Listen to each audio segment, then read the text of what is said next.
what's going on, GVTV?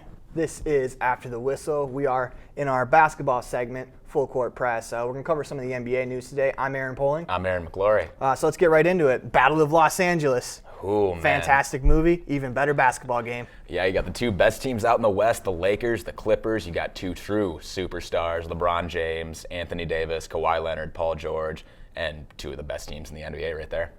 It's a fascinating game because coming into this game, the Clippers were 10-0 when they're at quote-unquote full strength with all of their roster members playing. Yep. And this is their first loss with all of their quote-unquote full-strength team. And it's to the Los Angeles Lakers, who we're going to agree that they're probably going to have to go through to get to the finals. Give me your take on this weekend. Now, here's the thing. The Clippers lost by 9 points at what is it's a neutral site because it's LA versus LA. So you can't really say anything about home court there. And Marcus Morris and Lou Williams, both of them had horrific games. Like, Marcus Morris, 1 point, 0 of 9 shooting, 0 of 7 from 3. And this guy can hijack an offense. I'm kind of nervous about that for them in the playoffs because, like, yes, he can make a huge shot, but he's not afraid of just taking a shot at any point. And that's a shot that's taken away from Kawhi or Paul George. Yeah. And then Lou Williams going 3 of 11 and being a nightmare on defense toward the end of the game because he was getting attacked on switches by LeBron, AD, whoever it was that handled the ball. So there's problems there. Just keep Lou Williams off the floor in late game situations, let him score his 20 points. And I think they'll be fine because honestly the Clippers as a whole looked better than the Lakers this game, I thought. Even though the Lakers looked great, I just think the Clippers, I still think they're the title favorite. I'd have to agree. The Clippers didn't look particularly, well, they looked fine. They just didn't shoot the ball that well. They could have shot the ball much better. Montrezl Harrell missed 5 free throws. Oh, yeah, that was huge, too, especially in a 9-point game. Yeah, I mean, he cut that. If he makes 3 of 5, that cuts it to 6. It's a little different ball game coming down the stretch. And then if Marcus Morris even makes 1 of the 7 threes he missed, that's a huge difference. So you definitely don't expect that every game from these guys. No, you wouldn't expect Marcus Morris to go 0 for 7 from the three-point line again, especially in a big game. The Morris twins usually show up and show out in big games. You know, go back to Markieff with the Wizards and, you know, Marcus with the Celtics. They usually show out in big games. So even when Marcus was with the Pistons, man, I loved him when he was in Detroit. I really did. So I don't expect them to go cold like that again. Lou Williams usually is a little better than that. It's just like, and defensively, you just keep him off the floor. Yeah, he's late games.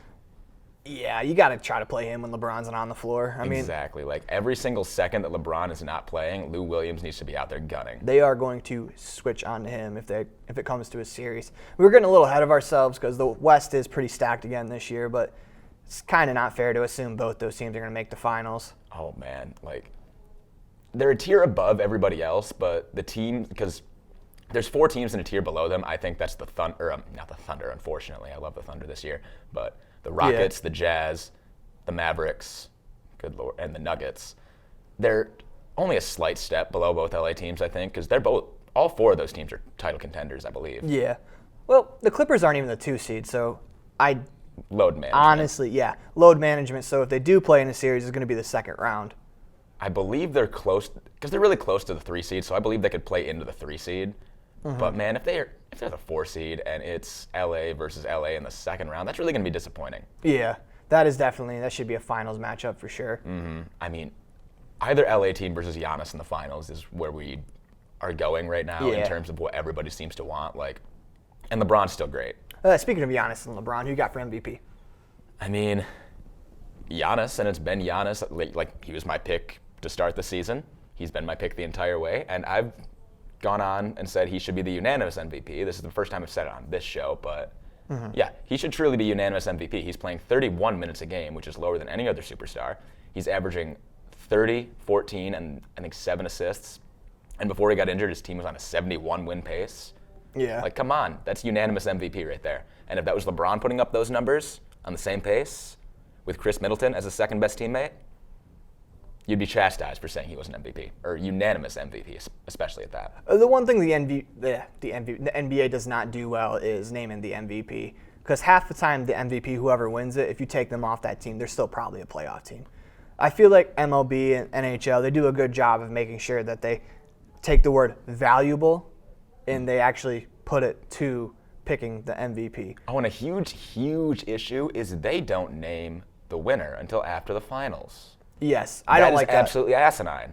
That's basically what it leaves is it leaves you with short-term memory. Yep. Kind of like this weekend, now suddenly MVP for LeBron because he beat the Clippers and the Bucks in 2 meaningless games in, March? Mm-hmm. So I like the way the NHL does it. They do it in the middle with the award show. I just don't like the way the NBA does it, like you were saying, until after the season, because then usually it feels like whoever makes it the furthest, that's going to be one of the finalists anyways, usually ends up getting the MVP. Because the MVP is almost, except for Russell Westbrook when he put up his triple-double average season. Every other player has been on a 1 through 3 seed. That's one MVP. Mm-hmm. Always happens that way. It's always best player on best team of some sort. Yeah, I just don't like that. If you take LeBron off the Lakers, are they a better team than if you took Giannis off the Bucks? You see, and that's tough to say. It really is. Mm-hmm. Because, yes, Anthony Davis is amazing, but the Bucks really do have a really good surrounding core, and who knows what the heck they're doing with, handling the ball if LeBron's not on the court. Yeah. Because it's Rajon Rondo and Deion Waiters, Markieff Morris. Yeah, those guys can handle the ball. Do you really want them running your entire offense, though? I don't think so. No. Yeah, I understand what you're saying. I would still give it to Giannis because I think without LeBron, I think that the Lakers are better than the Bucks. There should have been years where LeBron should have won it, especially in Cleveland. Mm-hmm. Every year LeBron's in Cleveland, he should have won the MVP because obviously, look what happened when he left Cleveland the first time. Disaster. It was terrible, and even this time when he left Cleveland, they're awful. Yep, they're still awful, and they're going to be even worse than they were last time. They're not going to be getting any Kyrie Irving coming and semi-saving the franchise. Yeah, well, Kyrie Irving didn't semi-save anything. Well, LeBron saved it. The only thing that Kyrie did was attract LeBron back to the franchise, and that's what I mean by semi-saving, because there's no 39-year-old LeBron coming back to do that. Not again. He already won him a ring. From MVP to Rookie of the Year, who you got for Rookie of the Year? Rookie of the Year, that's got to be Ja Morant. No matter what, Zion Williamson can average 30 for every single game the rest of this year, but he's not going to hit 40 games total. And Ja Morant has been way too good for way too much of the season for me to ignore that. Do you put any weight into say the Pelicans catch the Grizzlies for the 8 seed? Does that change your mind any? No, because it's not just Zion doing this on the Pelicans. You see Brandon Ingram still averaging 24 points a game. Lonzo Ball is so much better with Zion on the court, and it's amazing to see, too. You've also got Josh Hart, who can shoot and rebound really well. You've got Drew Holiday and J.J. Redick. There's so much good stuff on this Pelicans team where, yes, Zion is already probably the best player on that team, which is ridiculous, but I still have to give it to Ja Morant because he's just been even better than we could. On the floor. He's been even better than we could have thought he'd be, too. It was amazing. I love to see Ja Morant every single night. He's got so much confidence. He's just trying to catch bodies, too, dunk on people.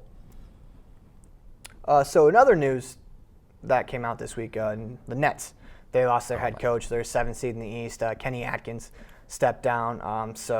They're saying is that Kyrie and Kevin Durant had nothing to do with it, and it was a mutual decision based on basically the culture that Kenny Atkinson had built.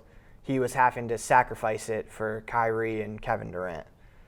Give me your take on what this means. There's going to be a lot of head coaching vacancies coming up this year. Mm-hmm. Kenny Atkins will find himself a job. So give me your thoughts on this.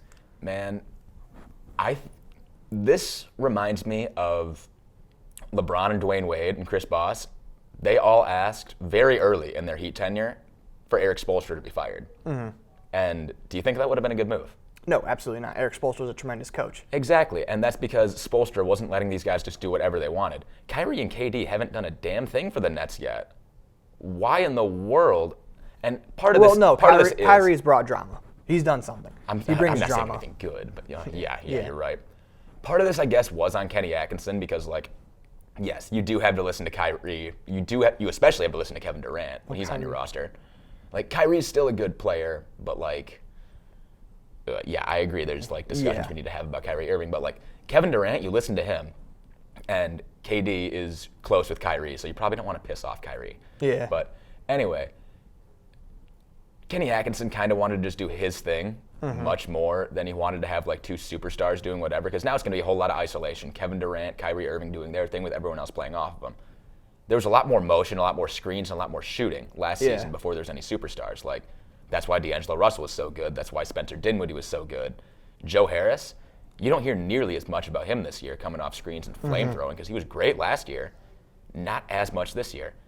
And Karis LeVert, man, I'm afraid he's going to get traded for Bradley Beal or something like that because apparently he really liked Kenny Atkinson. There was a tweet about him saying oh, I don't like this, or Instagram post. Yeah. Where evidently he didn't like it, and I feel like he's going to get shipped out of town for that third star.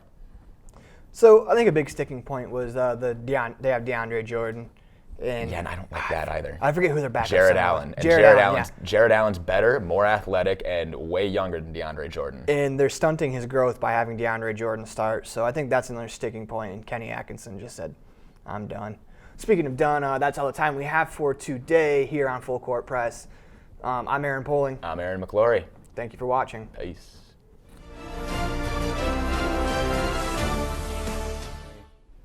What is going on, GBTV? Welcome back to another episode of 10-Minute Misconduct After the Whistles Hockey segment. I'm Kevin Lepper. I'm Aaron Poling. I'm Aaron McClorey. So let's get right into it.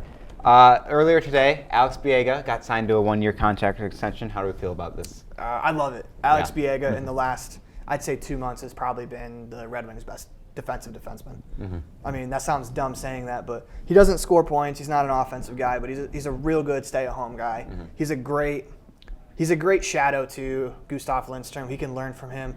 They kind of play similar games, but Lindstrom has a little more offense. But I really like this deal. Earlier on the radio show, which you can listen to, 9012, Whale Radio, The Aaron Show. Earlier in the show, I was talking about how the Red Wings are going to extend Biega just because he's played that well. I was just worried that maybe he wouldn't sign an extension because he's 31, 32 years old, and this is his first time really in the NHL, but now you've got really 6 defensemen that you feel like are going to be NHL ready next season for the Wings for sure that are on the roster right now, assuming Mo Seider comes up and is. Yeah, Mo Seider's probably going to play. And looking at how he's been in the AHL, definitely. Yeah, I went to the Griffins game on Saturday and he was looking pretty solid. Oh, so, yeah. It's going to be exciting to see what he does. But yeah, definitely a good move by the Wings, securing up just one more D-man. Also, I should say that I got to witness Alex Biega score a point. So, for whatever that's worth, you say Biega can't score. I saw him score. I say he doesn't score much. That's true. And if I didn't say that, please go back and edit it. Yeah. So overall, this past week has been pretty good for the Red Wings. They went 2-2, which might not seem great, but it's the Red Wings. Well, when you've won 15 games all season, we'll take them when we can get them. Especially because they played the Colorado Avalanche on Monday, who at that time had won 6 straight, and the Avs only beat them 2-1, and Detroit played a great defensive game that game. I was really impressed. The scoring obviously wasn't there. There were plenty of chances. Mantha missed wide a couple of times, and there were some decent saves by Michael Hutchinson, to be honest, but the defense was great. They're one bad defensive breakaway, obviously. Yeah, Logan O'Connor.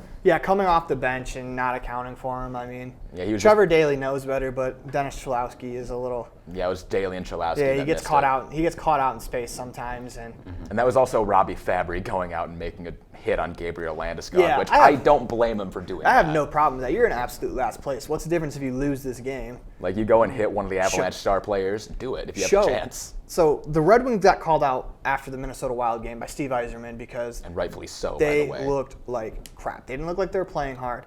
And basically Stevie Y said, "Hey, if you want to keep playing here, you're gonna have to show some effort, show some gumph, show you want to be here." And Robbie Fabry has been physical the last week, and I think he's being rewarded obviously with 2 goals this week.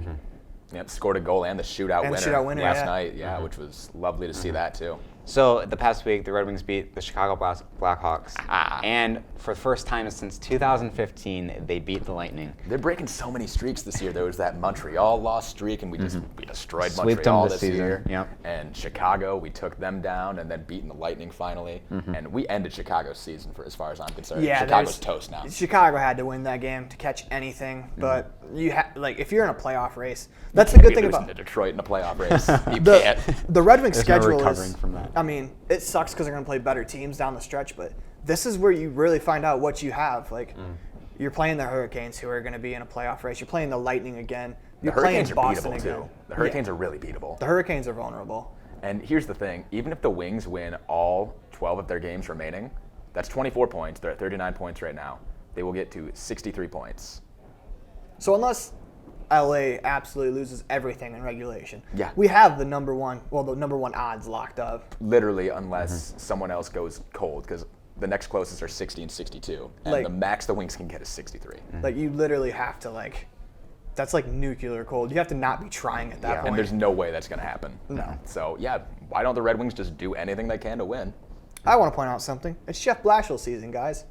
The Red Wings always played really good in March. Even the year they made the playoffs, they played well to get themselves back into position. Yeah, they did. They went on, like, what was that, 4 or 5 straight wins in regulation to get in there? Yeah. Well, they lost the last 2.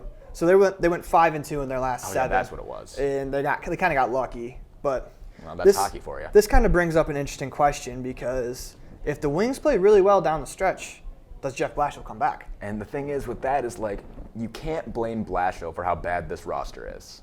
Nobody had a chance with this team. Yeah, I agree.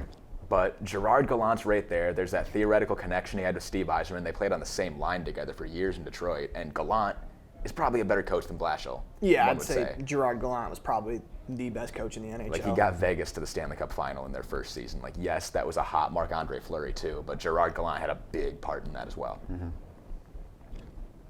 I don't know if I see Blashill behind the bench long term for this team. No. Maybe a couple more seasons, if that, but I don't think he's going to be around.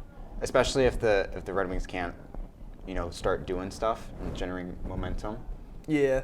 So my thing is, if he has a good season this year, it's going to be a hard sell to keep him, because this is the worst the Wings have been in forever. They look pitiful for most of the season. This is the worst they've been since literally like the 70s. But literally. there has been a lot of things that Jeff Blashill has done to actually keep games close. Yeah, like the we've talked defensive about, structure. Yeah, we've talked about on here doing a, what was it? Wasn't a The 1-2-2. Yeah, the 1-2-2 through the neutral zone.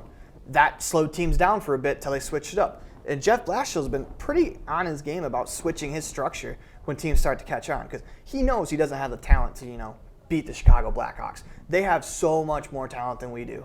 But what the Red Wings did have is a decent structure. They played well. They locked down Patty Kane. I don't know if he had a point in the game, but they only scored 1 goal as a team. The Red Wings shut down the Blackhawks.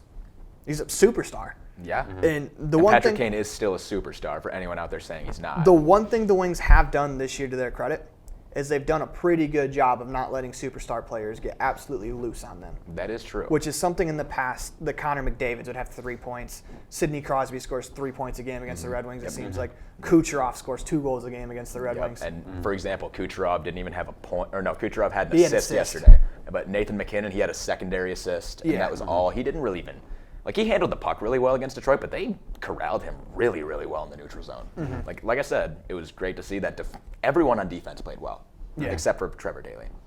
But I just want to point out how much of a help Jonathan Bernier has been this season. Yes. Without Best of him, votes.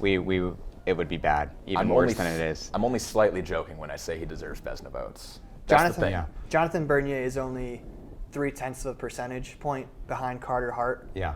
in save percentage, and Jonathan Bernier faces like 20 more shots a game. So that's pretty insane. Like 40 shots from Tampa. How many shots did Chicago have? I think they had like 36. Yeah, that's Bernier. I don't even want to imagine what this season would have been like without him in net for most of it. Yikes. Would have been bad. Like Jimmy Howard, like bless his soul, but 222 and 2, that's probably a ratio we'd be seeing closer with any kind of replacement. Like, what if we had Eric Comrie in net as our backup goalie instead of Jonathan Bernier? That would be terrible. Yeah, he is Calvin Pickard. Oh, Calvin Pickard would be even worse. Yeah. Hey, he played solid in Grand Rapids the other night, though. It's because he's an AHL level goalie. So is Eric Comrie. So does that cover it for Red Wings news this week? Yeah. That it does. Yeah, we'll probably not try to talk about the Red Wings. Just go on tangents. Yeah. I mean, like, they've been hot lately, but let's talk about teams that have been hot as well. Minnesota Wild find themselves in a wild card Man, spot they were right down now. in the dumps forever this season. Then they go 7-2-1 in a 10-game stretch. Fire Bruce Boudreau, which makes people question everything, but then they keep winning. They keep scoring. So it's like, okay, maybe somebody knew something that Boudreau just needed to get the hell out of there. My take on that is Bill Guerin was going to bring in his own coach anyways. I mean, maybe Parise, because Bruce Boudreau does kind of wear himself out. Maybe Parise and Suter went to the GM and like, hey, let's get this guy out of here. And Parise's been great this year, so you listen to that guy. But one thing that has been pushing the Minnesota Wild is Kevin Fiala. He's only 23, but he was kind of considered to not be part of the future plans in Nashville. But he's got 12 goals in his last 10 games. and a couple multi-goal games. Yeah, he's on fire for Overtime the Wild. winner against the Ducks last night. Yep. Like, man, and now the Wild have 77 points. They're in the first wild card spot. And nobody else wants to take even that first wild card spot right now. So I can see Minnesota keeping it. The one good thing this year is the race in the West is pretty tight. And the race in the East is pretty tight too, though. Oh, yeah, like every single playoff spot, it's just like really jumbled together, and you love to see it. Especially it's the awesome. Pacific. The Pacific is just like so random right now. It's going to be definitely interesting these last few weeks of the season to see how things turn out. By the way, the winner of the Pacific, which is right now is Vegas, they're not going to want to play Minnesota in round one. No. Especially if Fiala stays this Yeah. hot. Like, and Parisi in the playoffs, I feel like he's got something to show. Like, he's got something he wants to do in the playoffs. I don't know. He'll raise his game there. Same with Ryan Suter. So speaking of other teams that have been down in the dumps to start the season but have been hot, how about the New York Rangers? They just did something nuts.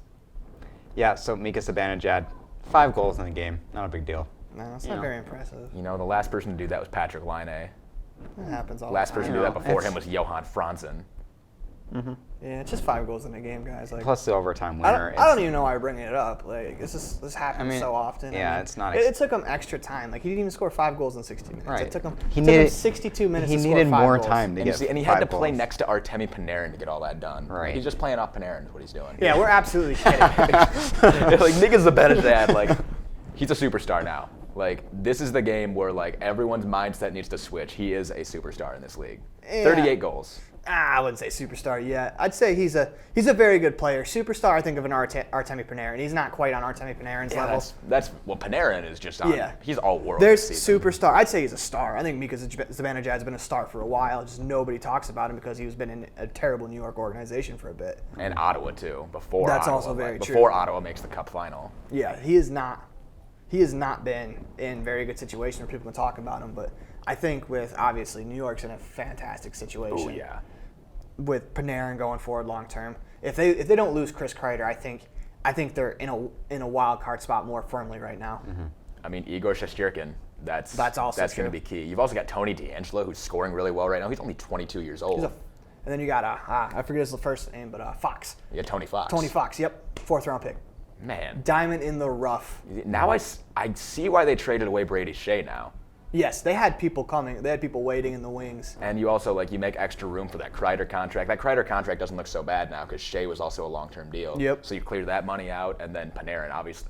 Panarin's making the second most money in the league, and he's worth every penny. Oh, absolutely. Yep. It's amazing. You love to see it. 11.8 or 11 point something million dollars. The Rangers are probably battling it out with the Kings for second worst in the league right now if they don't have Panarin, I think. Like, he creates so much chaos, and then he just makes, like, he plays so well in that chaos, too. Especially with Kakko not being exactly what we thought he was going to be his rookie season.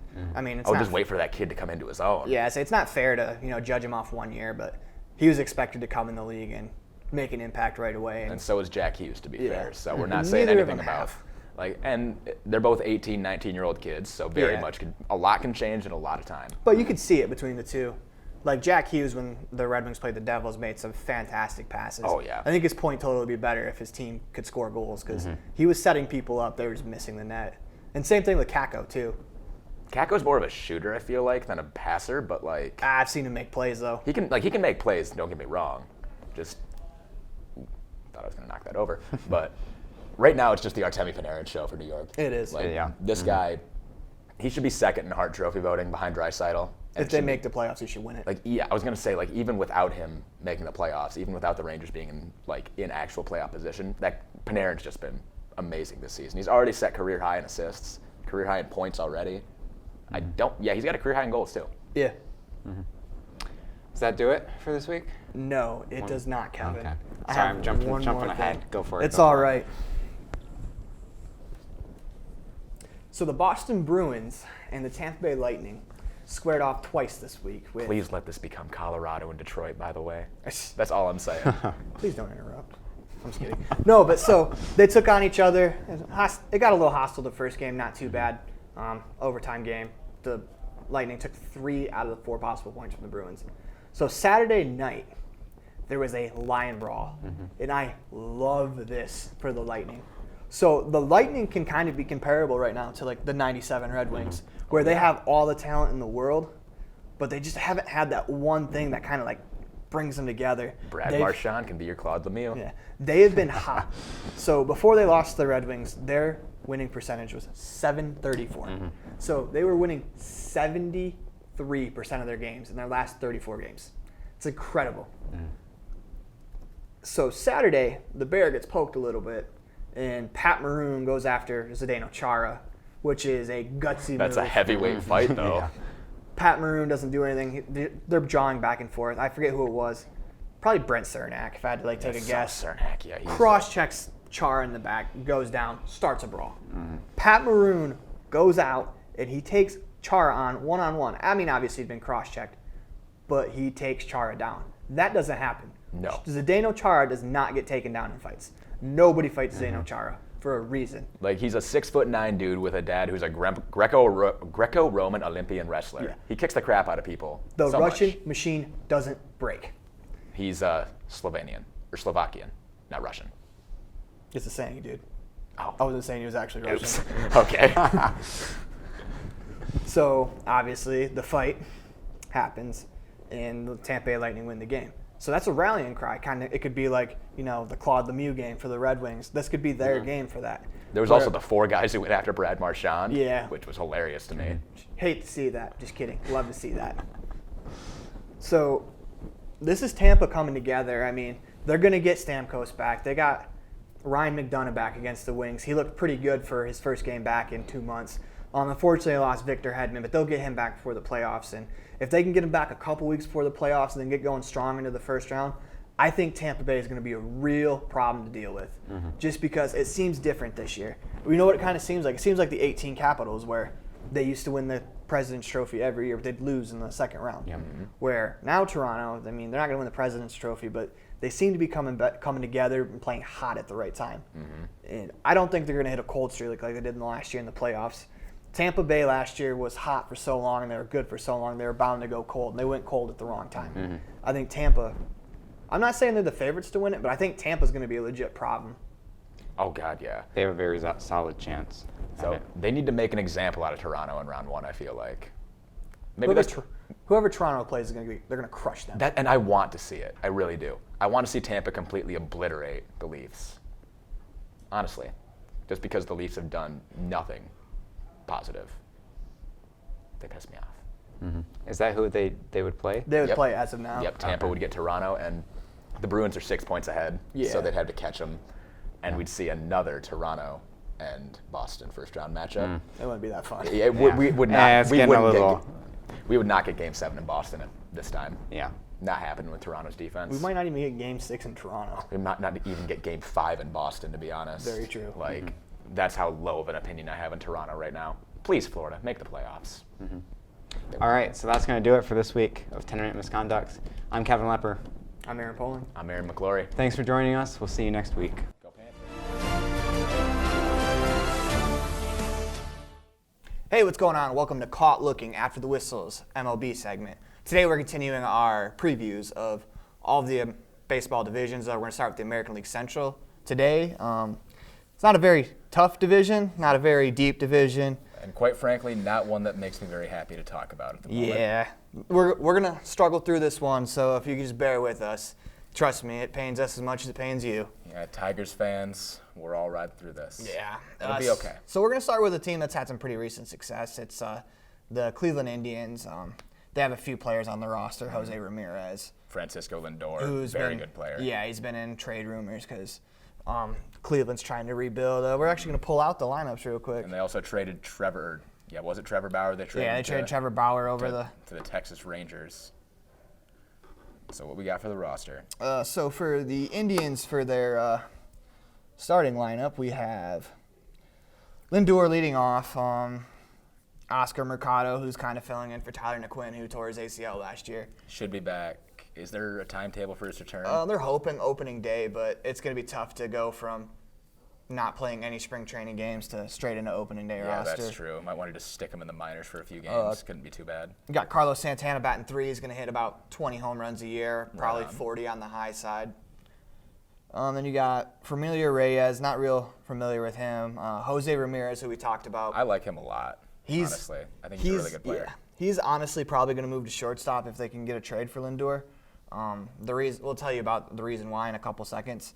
So you got Jordan Lupau in right field, Cesar Hernandez at second base, Roberto Perez behind the plate. He's a decent catcher, and then Delano DeShields is a decent defender out in the outfield. For the rotation doesn't seem as dominant as it seems to be in the past few years. Unfortunately. Obviously, Mike Clevenger, who's probably their best pitcher, is out. He tore his ACL last year, too. Meniscus. Oh, he tore his meniscus. Just his meniscus, not I'm ACL. sorry. Fortunately for him. But they have Shane Bieber, Carlos Carrasco, Aaron Savale, Zach Plesac, and Adam Plutko. They're all right-handed started pitchers. Those are their projected starters. And Clevenger, he's a righty as well, correct? Yep. So they don't have any lefties. Yep, that's a big problem.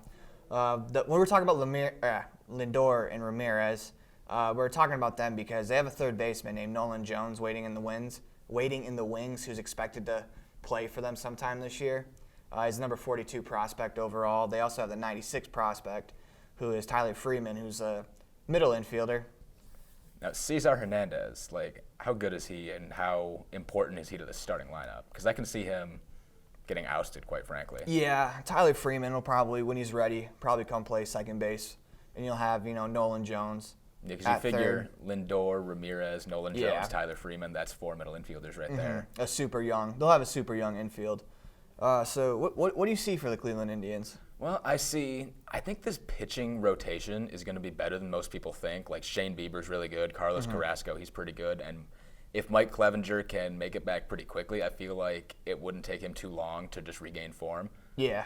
But this batting lineup, I don't think they're going to score too many runs, especially if they do trade Francisco Lindor. That's going to leave not really a huge hole in their lineup, but that's star power. A pretty sizable one, though. Yeah, that's star power that you can't just replace immediately. If they can get anything out of their 3, 4, 5 starters, because Carlos Carrasco admittedly is not necessarily the person you want as a 2. If they can get anything from them, I think they'll be able to fight it out for a wild card spot, maybe the last one.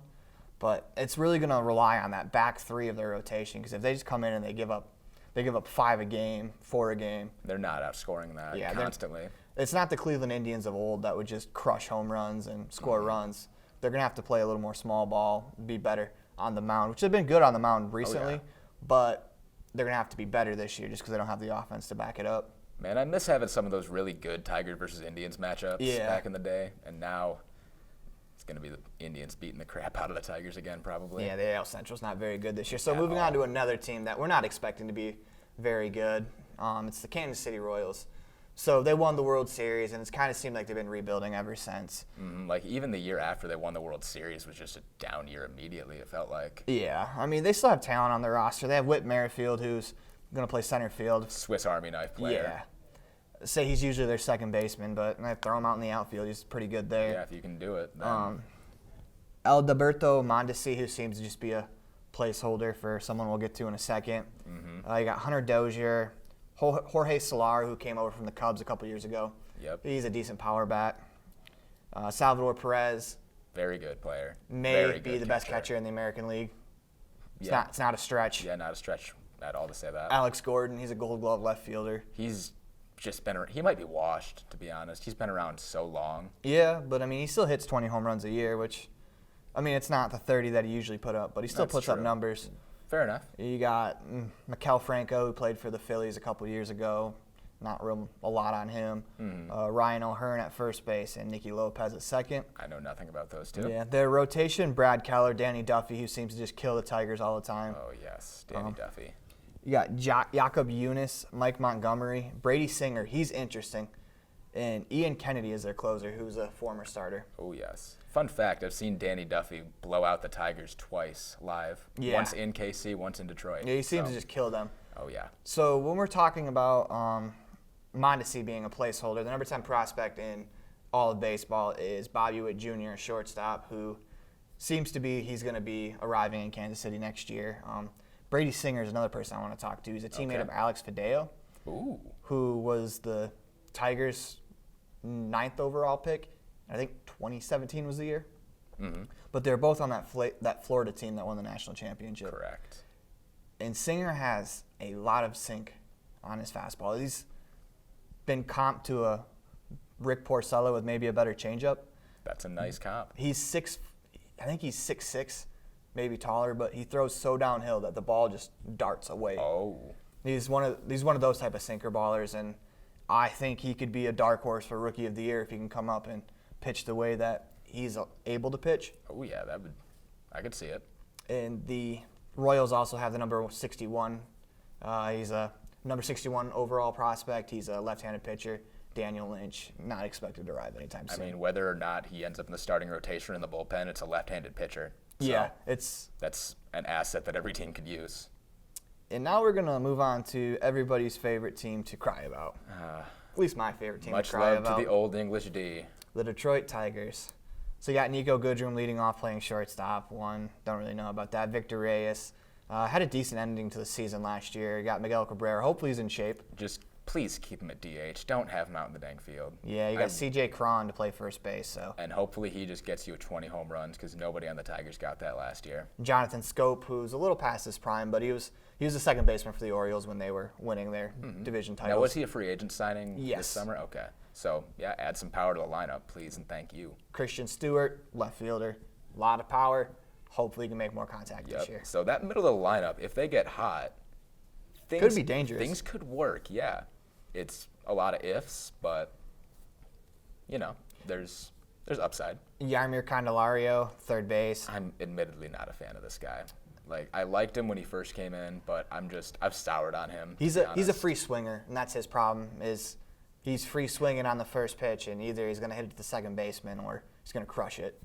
You got Austin Romine, who's a catcher. The Tigers needed a catcher. Grayson Griner's probably going to back up. Jake Rogers needs a little more seasoning in AAA. And, I mean, Detroit knows all about the Romine, so. Yeah, and so does Miguel Cabrera's face. Yes, he does. Jacoby Jones playing center field, bat 9, could lead off. I mean, that's It a all really good. depends. That's a really good defensive player. That's a speed on the base pass. Yep. At the ninth slot. So. So we got, I'd say, an interesting rotation of could possibly have some young talent. Got Matthew Boyd, who started last year, was incredible at the beginning of the year. Jordan Zimmerman, who Last year under contract, guys. Yep. Last One more year. under One more contract. year. Ivan Nova, Spencer Turnbull, and Daniel Norris. Closers Joe Jimenez. I'm sorry.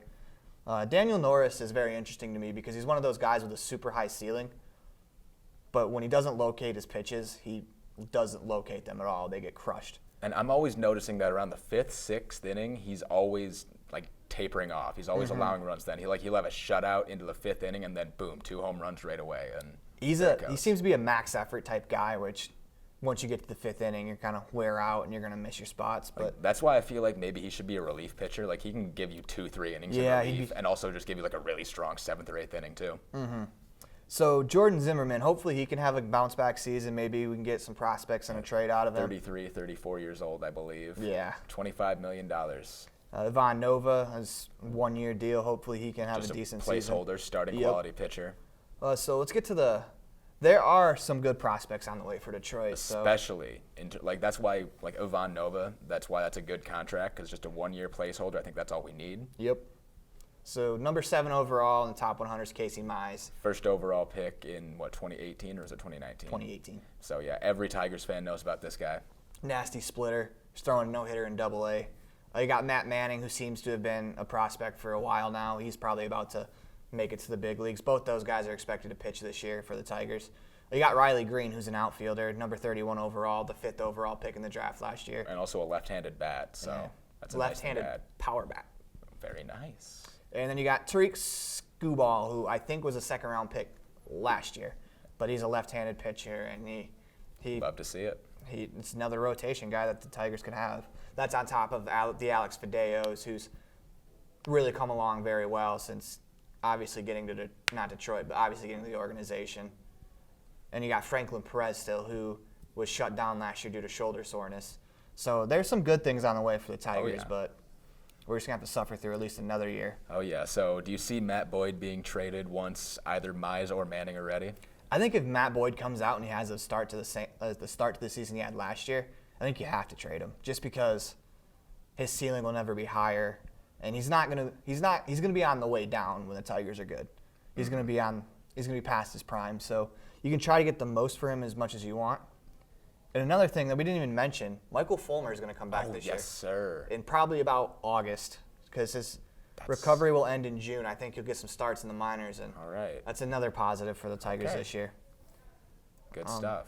So between the Royals and the Tigers, you kind of see them 4-5. How do you see that playing out? I mean, the pessimist in me about all Detroit sports this season wants me to say the Tigers are like a clear-cut 5, but I guess I could see them getting above the Royals. Like I said, the middle of the lineup's got upside to it, and the pitchers aren't bad. I don't know how the rest of the bullpen is, admittedly, but the starting pitching isn't brutal, and you've got some power bats in there. You've got Jacoby Jones and Nico Goodrum, who can hit decent in the 9-1 spots. So The pessimist in me says that they're probably going to be 5th in the division and then 30th overall in the league. which, admittedly, does that really bother any Tigers fan? The optimist in me thinks they'll finish 29th overall. In which case, it's probably the Royals in the 30th spot. I was going to say the Orioles, but Oh, it'll be an yeah, interesting battle. yeah. Oh, Lord, the Orioles. All right, so we're going to move on to the Twins, who a lot of power. A lot of power in this lineup. Yes. Oh, yes. Jorge Polanco. You got Josh Donaldson, who just- Nelson Cruz, Max Kepler.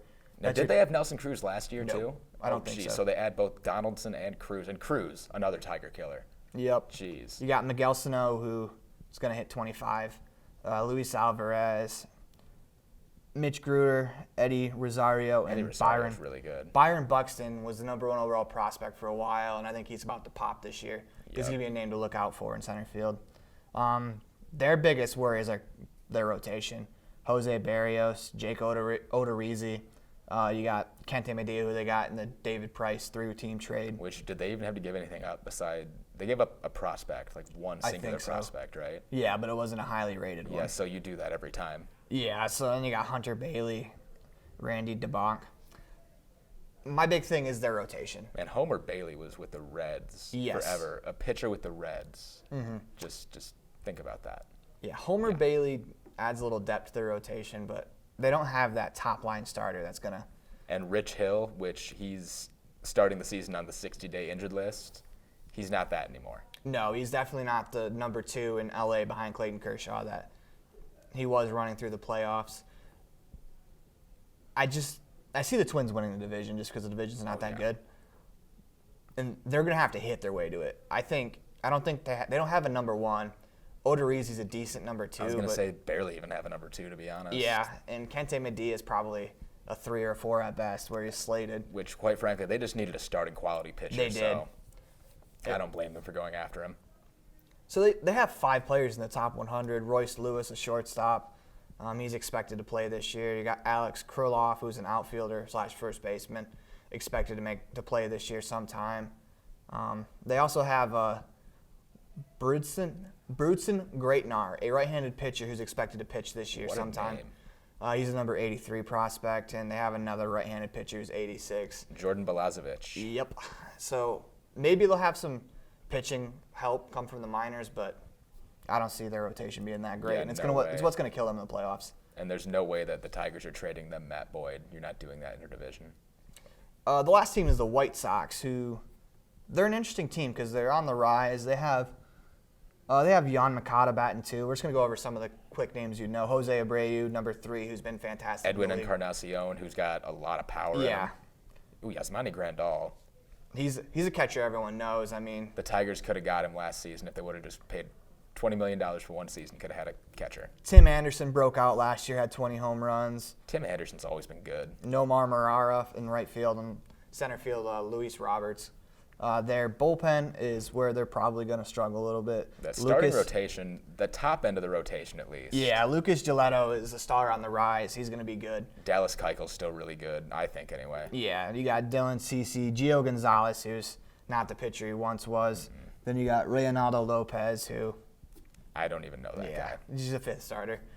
So the White Sox, where do you see them finishing? I mean, I see there could be a lot of upside in this lineup. Like, this is a young team, and no, I don't like this rotation.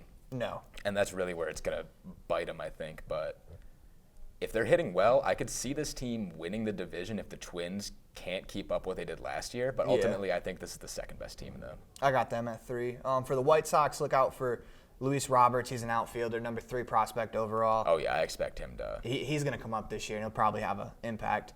Michael Kopech, hard-throwing right-handed pitcher. He pitched a little bit last year, probably going to come back up this year. And then Nick Madrigal is a middle infielder for them. All 3 of those guys are expected to arrive in 2020. All right.